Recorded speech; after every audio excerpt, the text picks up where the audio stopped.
Well, thank you very much. First of all, I want to thank Andrew, Richard, and everybody who's put this on. This is absolutely amazing, and I think it's going to be quite appropriate what I have to say about New Zealand.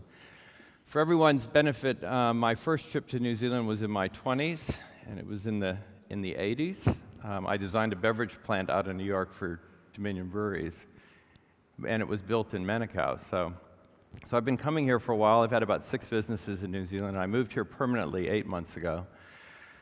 When I first came here in the 80s, everybody in New Zealand asked me about New York, what it would be like to live there, and how great of a place it would be, and could I have a job there. I live here now, and I regularly go between the two cities, and I can tell you right now, the sheer weight of people in New York that want to live here has changed dramatically. So I'm going to talk a little bit about why I think that fundamental change is going on right now, and more importantly, why I think the future is very bright for this part of the world. So first and foremost, I'll walk through a couple of key influences in my life and kind of what drew me to the conclusions that I'm going to talk about today. First and foremost, my children. I've got 4 beautiful children between 14 and 24. They are all content creators, whether it is in sport, drama, or music. They all have global followings, and they can do it now because they've got YouTube, and they've got the internet, and they've got Facebook. I've learned a lot about them. I have a 16-year-old son that has a massive following on YouTube because he borrowed his little sister's Mac laptop one day and created a song on GarageBand. But he came to me one day and he said, Dad, you know, I've been thinking about this. I'm not sure if it's about creating content as creating the distribution infrastructure. Shouldn't I be building a platform to distribute music? Which I thought, wow, that's just amazing. The kids at that age are thinking that way. So I've got 4 beautiful kids I learn from every day. I'll go into a lot about Ronald Coase. This is an amazing gentleman, and I'll take you a little bit through his history, but he wrote a great book in 1937, and Nobel recognized his work in 1991. So it tells you a little bit about sometimes people not really getting what was said at the time. A little bit about Richard Florida and what he's written just in the past decade, and then more about kind of how I've been able to draw these conclusions about the world and what's going on in the world. So a little bit about my life work experience. I was born in St. Louis, on the opposite side of the world from here. I'm a thermodynamic engineer, so well qualified to talk about creativity in New Zealand. But I moved to New York, and I got exposed to working internationally at a very early age, and I really thank all the people in my life that got me exposed to it. I was in Afghanistan and Pakistan, and I was in Peshawar and in the refugee camps when the Russians were in Afghanistan. So I saw some of the very interesting hot spots of the world, and I started forming opinions about how people that should not be able to compete and change actually could. And I guess you don't have to look far to see how a ragtag group of mujahideen could repel the Russian army back in Afghanistan in the 80s. I stepped forward a little bit further in my life, and I find myself in Australia with a great idea for internet audience measurement. And how many people have ever heard of the company Red Sheriff that we sold to Nielsen a few years ago? Actually, it became the world's largest internet audience measurement company. We grew to about 60 countries. And we did it out of a garage in Australia. Interestingly, the first country that adopted us as a standard was New Zealand. Australia was the 18th country, even though we built it in Australia. I'm going to happen to go at the Australians because I've lived there for many years. But the interesting thing about that whole exercise was we didn't have capital. And we went up against 3 American companies that had all raised over $100 million each to compete with us. And we still became the biggest in the world. And I recognized at the time there were a lot of things going on back in the late 90s.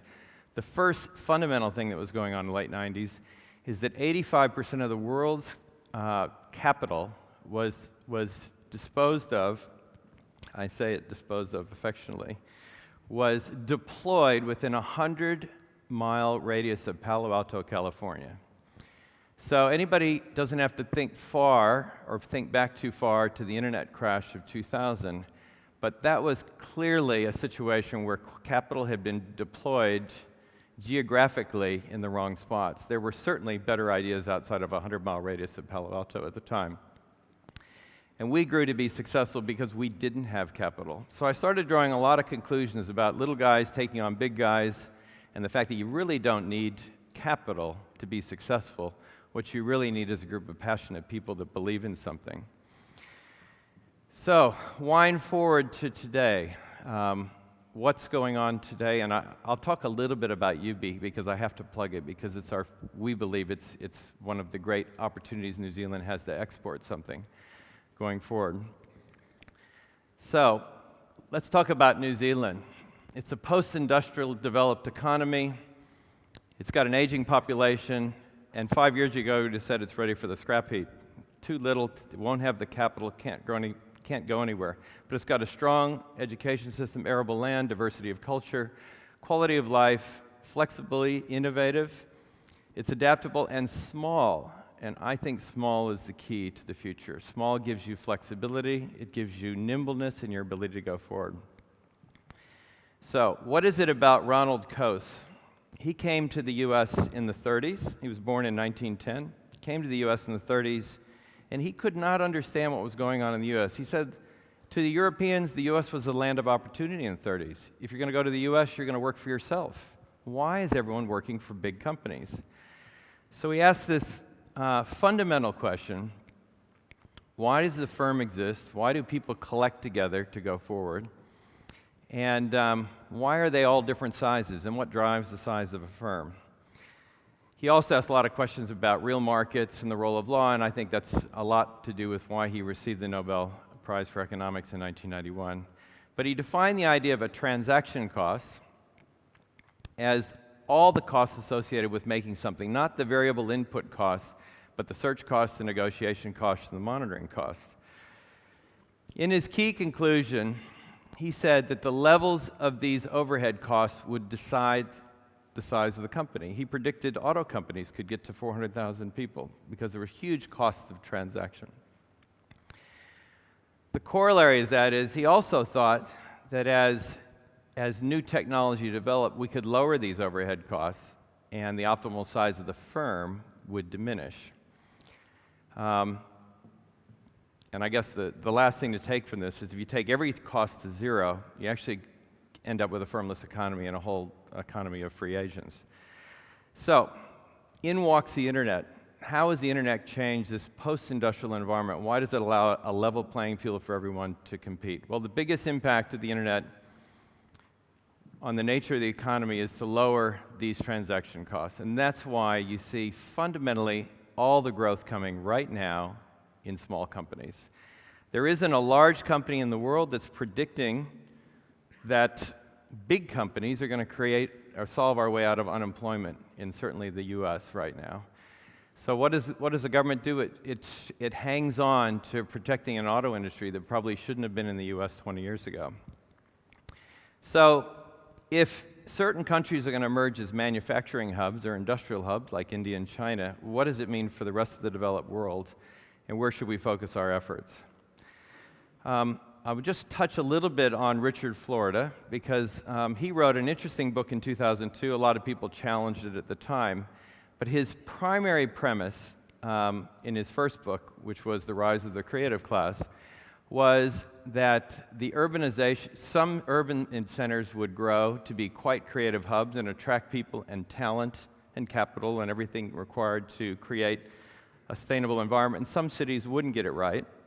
And so he looked at it, and he thought long and hard that actually a great city actually welcomed creativity, welcomed cultural diversity, and that's one thing that I find every day in this country. You have it here. It is so well positioned for that. So two amazing authors, different times, but quite influential in what I'd thought. So this is the decade. Sheer weight of capital is no longer the driver in a post-industrial state. As we saw today, a couple of kids can come up here with a camera, a laptop, and some musical instruments and have a mashup and create amazing stuff and be well regarded all over the world. Second thing is, the next generation economies will be, and these are what I find to be the real prescription for the next generation economies. They're going to be sustainably agrarian. So let me comment on that. I used to own a vineyard. I had a vineyard for 6 years in the Hunter Valley, just north of Sydney, and I took it organic at a time when everyone thought I was crazy. And I learned a lot about taking something organic. It's not easy. But this whole idea of sustainably agrarian, there is a wonderful opportunity here in this country. You have a phenomenal climate, phenomenal soil conditions. You can create great food, but it should be targeted at the very high end of the spectrum. It should be sustainable in nature because we can't create more land in New Zealand. And hopefully it's organic and levels of biodynamics and everything else that you can use in your food. The second thing is that we need to be adaptively innovative. So when you look at what Darwin had said, it wasn't always the most intelligent and it wasn't the most agile that survived, it was the most adaptable. And I think our key here is the fact that we're so small, we can actually adapt quite innovatively. Lastly, we have to embrace cultural diversity. Actually, when you don't embrace cultural diversity, you won't achieve what you want. And I think I ask that question all the time when I look at boards of companies, management teams of companies. If you don't have a management team or a board that's culturally diverse, I don't think you're going to get all the same questions being asked or the challenges from all angles. And lastly, we need to be globally astute. I hear a lot about we create great opportunities here in New Zealand, but we're not quite ready for prime time. Don't get me wrong, there's hundreds of phenomenal global success stories, and Webb Studios being one of those. So an outsider's perspective of New Zealand. I love to show the upside-down map. I don't know if you guys can see it up there. But you are at the top of the world, and let's just put it in perspective. I think it's a beautiful country. It has a phenomenal quality of life. It is clearly the hot place to be. If New Yorkers are calling me to live here, I guarantee this is the place to be. You have tremendous talent, and I have to say, I come back to Burt Munro because it's probably one of my most favorite movies. I wish he'd acted in it, even though I love Anthony Hopkins. I had a really amazing thought about this whole idea that you can create anything from baling wire and rubber band in this country, I think is absolutely spectacular. So I did say, what can we teach our kids? And I always say we can teach them nothing because they think they know everything, and usually they're right. Because actually, as we'd heard earlier in speeches, I really believe children today, really, because they don't have the roadblocks that I guess we have grown up with, are quite creative and quite adaptable. My kids all think about the global world they live in and what goes on culturally everywhere in the world. They are quite, I think they're quite accepting of other cultures. I think they're quite understanding of other cultures. But what I would say is if I were to give you some prescriptions for your children or your nephews or your nieces, is travel early and often, get them very comfortable with introducing themselves to other cultures. If you have a student exchange program, please get them into it. I'd have to say that New Zealanders are extremely well-traveled. I think OE is just in everyone's vocabulary here, unlike America, and I think America suffers because of it. Encourage risk-taking, and that means actually letting your kids make some mistakes once in a while. I think sometimes as we get older, we bubble wrap our kids, and we don't want our kids to take too many risks. So we said, wait till you're in your 20s and you're not in my house, and then you can take all the risks that you want. But I disagree with that completely. I think the other thing is we should welcome creative pursuits. And I mean that in a large sense. It was not fashionable when I was young to be anything but a lawyer or a doctor or an accountant or an engineer. I don't think that's the future. And I know that's kind of a bold thing to say because I'm not an engineer right now. But I don't think I think our children should be embracing creativity. They can be creative in anything they do. They can bring creative ideas to any corporation they work for. So the last thing is, if you have an opportunity to fund, co-fund, or guide your children into trying something, being entrepreneurial, do it now. It's the best time in their life to do it. Don't let them get into a large, comfortable corporate role, as we heard here earlier, and then let them 5 years down the road, once they're comfortable, staying in an Ian Schrager hotel in New York, to not do that. So please get them started early, even if it's a lemonade stand in the driveway. And I think I heard a couple of great stories about that earlier. So in conclusion, a couple of things to take away. The post-industrial era changes everything, and I mean that sincerely. This country is well poised. No longer is the sheer weight of capital the guarantee of success, and I truly believe that. One thing, capital is required for certain heavy capital industrial industries, and we're always going to need capital in the country. But actually today, there's relatively low barriers to entry to creativity. If you want to be a photographer, a designer, an architect, you can do it. You can do it quite simply now. The next decade belongs to a nimbler and smaller companies and countries. And I think what companies can learn, countries can learn too. How many times have we heard lately that the company's too big to change, too big to adapt to an ever-changing world?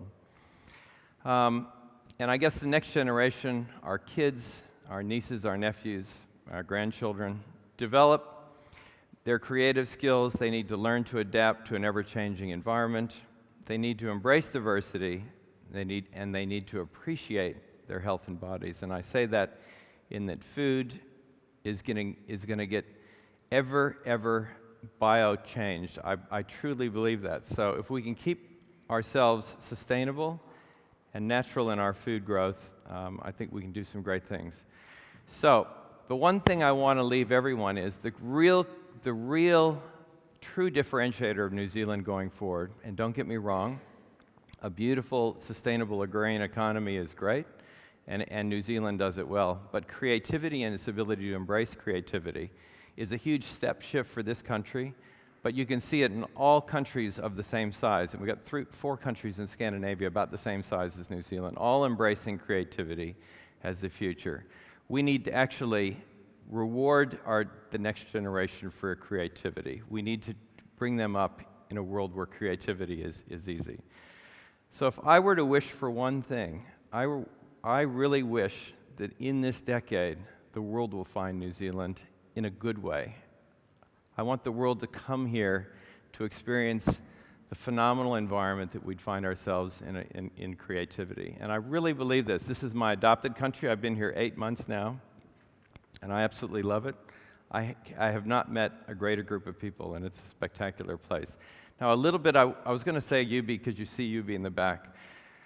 I arrived here 8 months ago and started working for a company called Renaissance, which is an interesting company. It was an eclectic group of many companies, one of the companies being Natcol, which is our PTE, our design college.